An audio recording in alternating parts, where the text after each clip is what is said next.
Assalamualaikum students, I hope you're all doing fine. This is Inia here with another video from STEM International. और इस particular video में English book A chapter number 3 be the best of whatever you become or whatever you are. इसको जो है वो हमने इसकी exercise के ऊपर basically we are jumping on. और इसमें the first thing that you know as a drill, being a regular student now, is कि हम MCQ से start करेंगे, फिर हम कुछ words and meanings की तरफ बढ़ेंगे, fill in the blanks भी होगा बीच में, and then we'll move on towards vocabulary, the most interesting part of this particular portion of the exercise. Vocabulary में क्या कुछ सीखने को मिलता है जिसको फिर हम अपनी लाइफ में, अपने एक्सप्रेशन में, वर्बल एंड रिटन किस तरह इनकलकेट करते हैं, वो भी फर्दर स्टेप्स में हम देखेंगे. और what is it all about, आइए देखते हैं. जी तो स्टूडेंट्स, हम स्टार्ट करने जा रहे हैं exercise of our chapter number 3, जिसमें हमने पढ़ा था एक पोएम को, और पोएम के थ्रू हमने सीखा था how to be the best of whatever you are and why is it so important for us to be the best of whatever we become. तो as you know the drill, will start with MCQs. पहला है जी, the poem encourages people to. Does it encourage us to compete with others? Does it encourage us that we should be avoiding our responsibilities? या फिर to become famous, or does it say okay, do your best in every role? So yeah, the poem is encouraging people to do their best in every role, so therefore the third one is the right one. The poet compares people with elements of, तो nature के साथ जो है वो compare किया गया है. As you can see, पहले पाइन की बात की, फिर स्क्रब्स की बात कर दी, वो भी नहीं तो ग्रास की बात कर दी, वो भी नहीं तो फिर बैस तक आ गए, वो भी नहीं हुआ तो फिर और चीज़ें जो है वो बीच में डाल दी. तो आपकी जो है नेचर के साथ स्पेशली कंपैरिजन दिया गया है. So therefore second one is right answer. In the poem a tree is compared with a bush. फिर आ जाता है हमारे पास the poem teaches the importance of effort and dedication. और lastly, according to the poem, success does not depend on size. It's about how hard you work, what amount of effort you are putting, and what kind of responsibility and dedication are you taking upon yourselves for the goal or the function that you're playing in the society. The second one is to fill in the blanks. Fill in the blanks में पहला है, if you can't be a pine on top of the hill, be a dash in the valley. We have read this in the poem, be a scrub in the valley. If you can't be a bush, be a bit of the grass. If you can't be a muskie, then just be a bass. We can't all be captain, we've got to be crew. If you cannot be the sun, be a star. That is the how we completed our blanks. साथ ही साथ we have some questions को भी देख लेते हैं. How completely and comprehensively can we do them? What does the poet mean by saying that not everyone can be a captain? Again, इसको जो है वो हमने poem के टाइम पे भी अच्छे से डिस्कस किया था. It means that not everyone can be in the leading position, you know.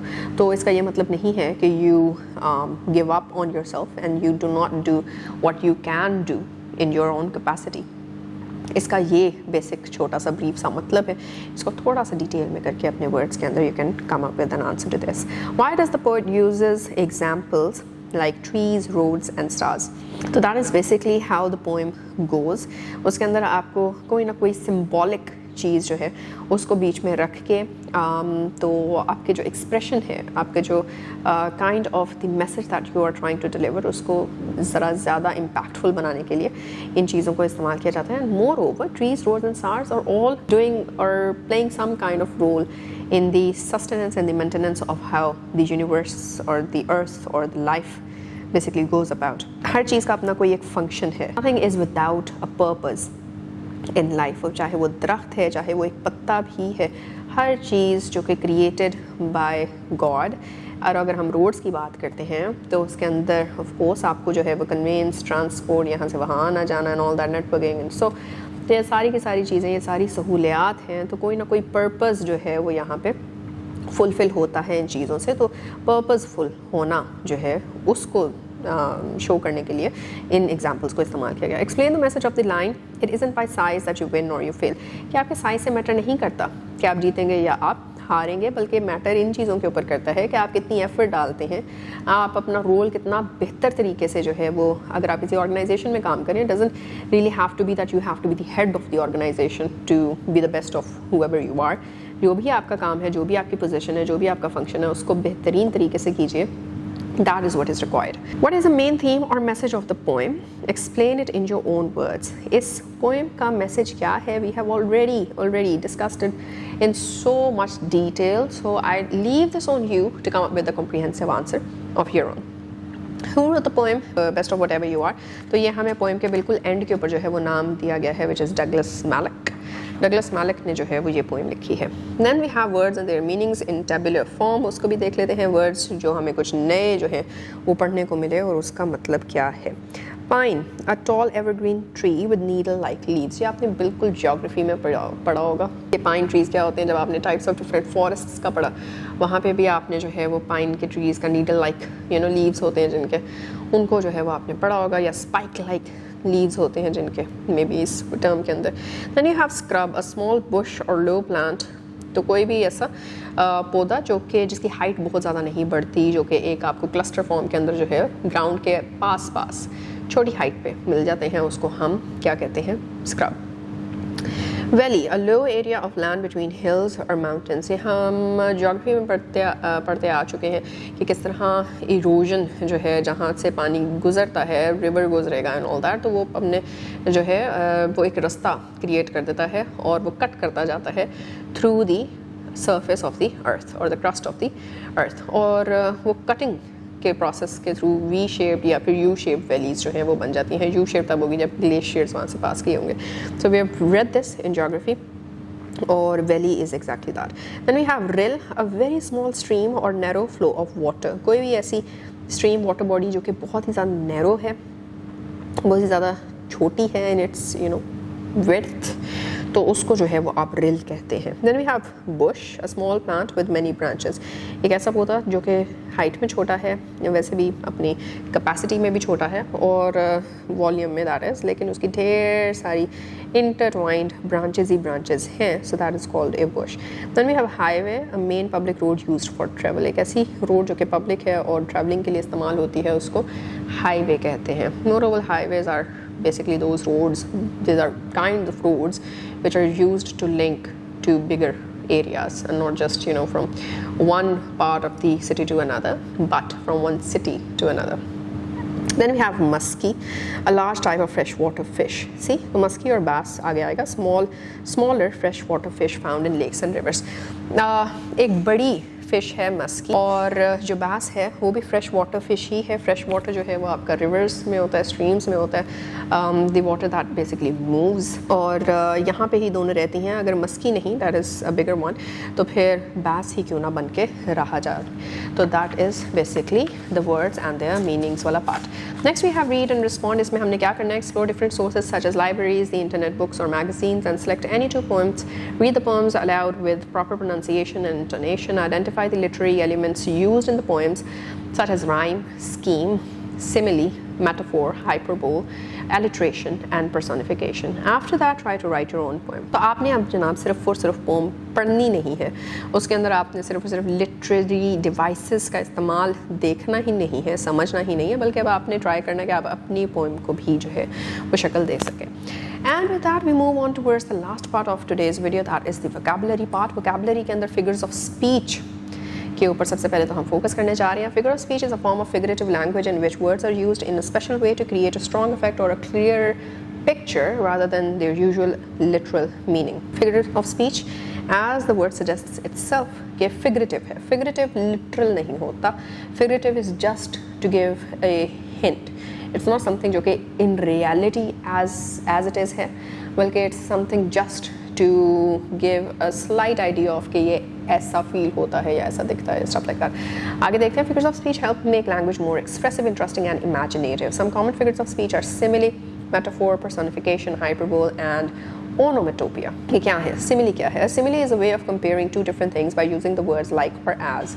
जैसे कि the night sky sparkled like a field of diamonds. Now, of course, the night sky is not going to be a field of diamonds in any way possible. So, but it feels like it is a field of diamonds. क्यों? क्योंकि stars जो हैं, when they shine, they feel like diamonds. Yes, sparkling. उसके बाद second is his determination was as strong as steel. Determination का steel के साथ कोई लेना देना, कोई तुक नहीं है. डिटर्मिनेशन स्टील की ना बन सकती है ना हो सकती है, तो लिटरल इसका मीनिंग हम निकाल भी नहीं सकते. That's way of use of common sense. So his determination was as strong as steel. Steel की स्ट्रेंथ जो है वो यहाँ पे सिम्बॉलिकली इस्तेमाल की गई है. That is how the comparison lies here. So this is whenever such kind of comparisons are used to express the quality of something, तो उसको सिमिली कहा जाता है. Then we have metaphor. A metaphor is used to make an indirect comparison between two things that are not related to each other but share some common characteristics. जैसे कि knowledge is a key that opens many doors. No, knowledge is no key, but अगर हम इसको philosophically देखते हैं तो फिर it is a key that opens many doors, क्योंकि जितना आपके पास knowledge होगा उतनी आपकी skills जो हैं वो बढ़ेंगी, उतना आपकी understanding बढ़ेगी, और जितनी आपकी skills और understanding बढ़ेगी उतने ही आपके avenues of growth जो हैं वो भी बढ़ जाएंगे. So this is what it basically means. Second one is time is a river that never stops flowing. Now time is no river, but a river that never stops flowing. That is, time का कोई end नहीं है, time ने आगे को ही जाना है. That is again the case of a river जो कि कभी भी flow होना नहीं रुकेगा.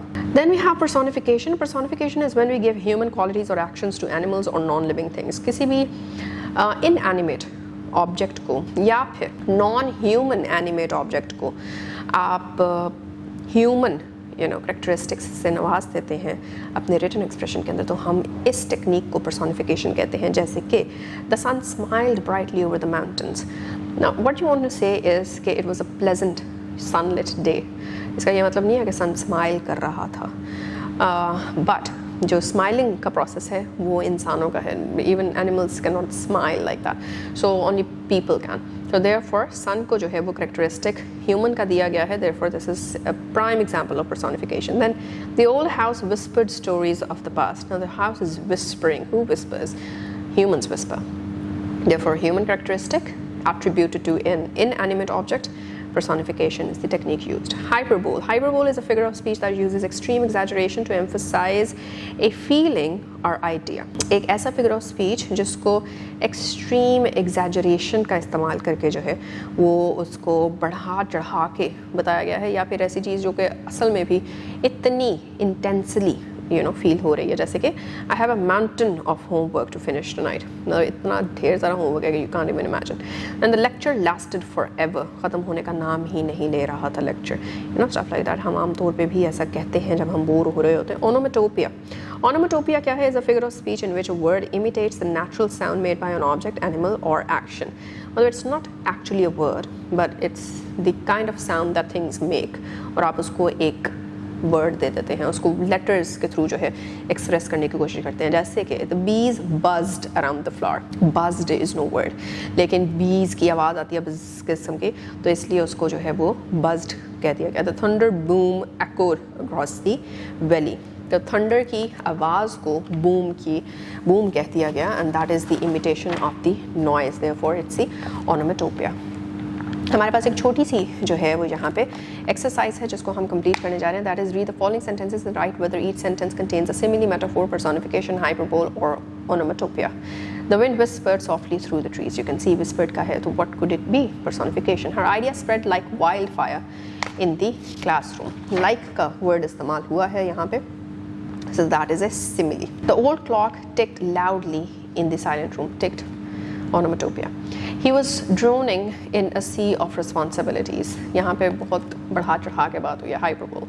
The news shocked me so much that my heart nearly stopped. Again, एक और चीज़ वही hyperbole होगी. Then we have the next part. Next part को हम next video में complete करने जा रहे हैं. For this we are done for now. तो स्टूडेंट्स, हमने इस पर्टिकुलर पोर्शन में क्या कुछ देखा है. एक तो हमने MCQs को बहुत अच्छे से कवर कर लिया, हमने फिल इन द ब्लैंक्स को अच्छे से कवर किया, फिर वर्ड्स और मीनिंग्स का पूरा फोकस या उसके पीछे रीजनिंग है वो यही है कि ताकि हमारी वोकैबुलरी जो है वो ज़्यादा से ज़्यादा पॉलिश हो, हम अपने डेली एक्सप्रेशन में इन्हीं वर्ड्स को अच्छे से यूज़ कर सकें in making our sentence structures. Yes. और फिर उसके बाद वोकैबुलरी के अंदर जब हम आते हैं तो बहुत ही इंपॉर्टेंट चीज़ें जो पोइटिक एक्सप्रेशन से लेते हैं या लिटरेरी एक्सप्रेशन में देखते हैं, तो हम फिगर्स ऑफ स्पीच की बात करते हैं जिसमें metaphor, simile, so and so, ये सारी की सारी चीज़ें आज हमने जो है वो एक्सप्लोर की. And with high hopes that you will revise it again and again before we jump into the next portion of this exercise. तो मिलेंगे in the next video. Keep on revising and take care of yourselves. Allah Hafiz.